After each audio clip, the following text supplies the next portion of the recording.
तर मित्रांनो नमस्कार. लीगल अवेअरनेस अर्थात लीगल ॲडव्हाइस या आपल्या मालिकेमध्ये आपणा सर्वांचं स्वागत आहे. मित्रांनो, सगळ्यात महत्त्वाची गोष्ट ही आहे की एखाद्या गुन्ह्यामध्ये जर कोणाला अटक झाली तर त्या दरम्यान त्याच्यासोबत नेमका काय व्यवहार झाला हे पाहण्यासाठी सुप्रीम कोर्टामध्ये एक याचिका दाखल केली होती आणि सुप्रीम कोर्टानं त्या अनुषंगाने एक निर्णय दिलेला आहे की सगळ्या देशभरातल्या ज्या काही तपास यंत्रणा आहेत आणि त्यांचे जे काही पोलीस स्टेशन्स आहेत त्या ठिकाणी सीसीटीव्ही कॅमेरे बसवण्यात यावेत.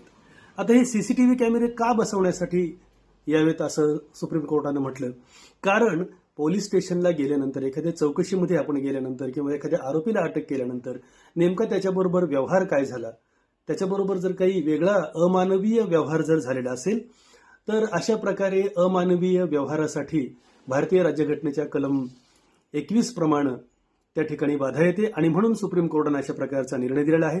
तर यामध्ये नेमके काय वैशिष्ट्ये आहेत, तर प्रत्येक तपास यंत्रणांना सीसीटीव्ही बसवणं हे मॅन्डेटरी करण्यात आलेलं आहे. दुसरी महत्त्वाची गोष्ट अशी की त्या सीसीटीव्हीचं ऑडिओ रेकॉर्डिंग हे करणं आवश्यक आहे, कारण काय नेमकं झालं याचा वृत्तांत देखील समजणं तेवढंच आवश्यक आहे. त्यानंतर अशा प्रकारचे सीसीटीव्ही फुटेज जे आहेत ते किमान 18 महिन्यांसाठी जतन करून ठेवत असं देखील त्या आदेशात म्हटलेलं आहे.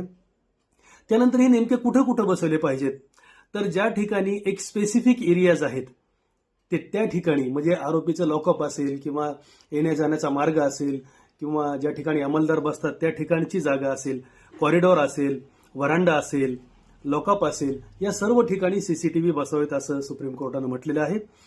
आणि यामध्ये जी महत्त्वाची गोष्ट जी अपेक्षित आहे ती ही आहे की एखाद्या व्यक्तीसोबत कुठल्याही प्रकारचं दुष्कर्म व्हायला नको आणि जर त्यानं जर तशा प्रकारची जर कंप्लेंट केली, ज्यावेळेस त्याला कोर्टासमोर हजर केलं जातं आणि त्यावेळेस जर त्यानं कोर्टासमोर कंप्लेंट केली तर तशा प्रकारचे सीसीटीव्ही फुटेज मागवून खरोखरच त्याच्याबरोबर तसा व्यवहार झालेला आहे की नाही हे तपासून पाहता येतं.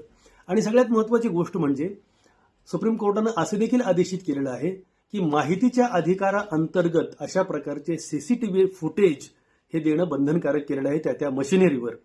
अर्थात वेगवेगळ्या तपास यंत्रणा आहेत, सीबीआय आहे, NIA आहे, पोलीस आहेत, अँटी करप्शन ब्युरो आहेत. तर अशा वेगवेगळ्या तपास यंत्रणांना तपासाचे अधिकार असतात. त्या दरम्यान त्यांना आरोपी अटक केल्यानंतर त्याची विचारपूस करणं, कस्टडीमध्ये असताना त्याला इंटरॉगेट करणं, तर इंटरॉगेट करताना अशी कुठलीही अशी गोष्ट न व्हायला पाहिजे की जेणेकरून त्याच्या स्वातंत्र्यावर मर्यादा येईल.